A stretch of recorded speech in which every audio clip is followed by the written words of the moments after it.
Welcome to my channel. The purpose of my channel is to help people get growing and also to show people how to cook from the things they grow. If you've not already subscribed to my channel, if you could please do so, and please like and comment with any questions that you've got. Today I'm going to be planting squashes, pumpkins and courgettes. So the seeds I use are a Johnson's variety of pumpkin winter squash collection. I've been using these for several years now and they're really good. The really great thing is you should get a really good mixture and you don't get too much of any of them. So I love this one.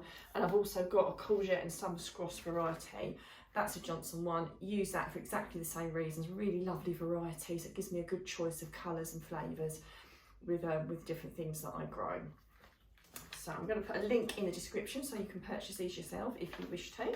So I've already started planting and sowing some of the seeds. So some of them are already in there. I can't fit them all in one go, so I'm just doing some of them. And as soon as they germinate, I will then put the rest in. So basically I've got my usual mix of multi-purpose and core in there.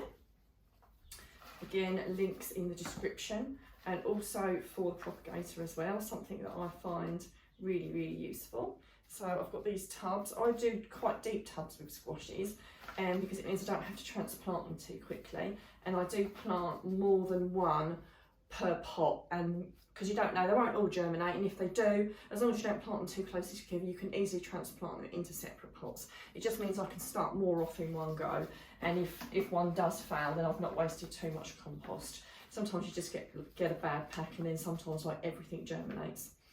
So that's my pots full up. And the way you plant these, I don't use vermiculite with these.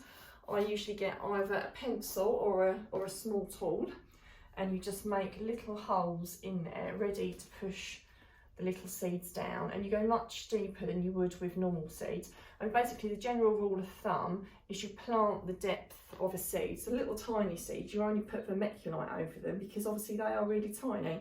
But a seed like that, you need as much compost on the top of it. So when you push your pencil or your tool into the compost, you bear that in mind. It doesn't have to be exact, but that's a rough guide of how deep a seed should go. So I'm just going to make little holes in the compost, and I just drop them down. And with these ones, because they're quite large seeds, I'm going to do 3 in each pot, and I'm going to separate them in almost like a triangle so that if they do all germinate, they'll be really easy to pull apart. Just gently drop them down inside. And actually I've got a spare 4th one. So if you get like what I've got there, and I've got 3 in a pot, I don't want to start a new pot off for one seed. So I'll squish that one back together again, and I'll do 1 in each corner. Otherwise you'll just never have enough room in your propagator, and you'll just have so many pots on the go. So I'll drop that down, gently push the soil in over the top, and don't push it down really hard, but just gently firm it down, very gently over the top. And then obviously labour them. Really important that you labour them because they all look really, really similar. Now these ones are pumpkin.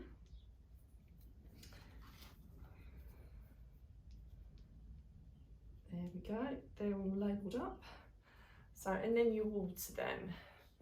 So you need, because these are quite deep pots, when you sow shallow seed trays, you water down and let the compost just come up. Because these are a little bit deeper and the seeds are quite a lot larger, they're not going to swim around like little seeds do so much. So I will just gently water from the top with a rose, but you must have one of these rose attachments on the top, otherwise it will make a messier compost and a messier seeds.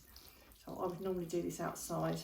It's a bit fiddly doing it in there without getting water everywhere. Give them a good drink. And then put the lid of your propagator on,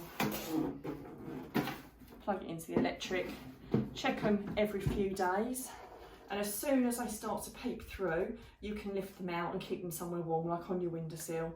And like I've got these ones up here, because otherwise if you leave them in there too long, they'll shoot too much.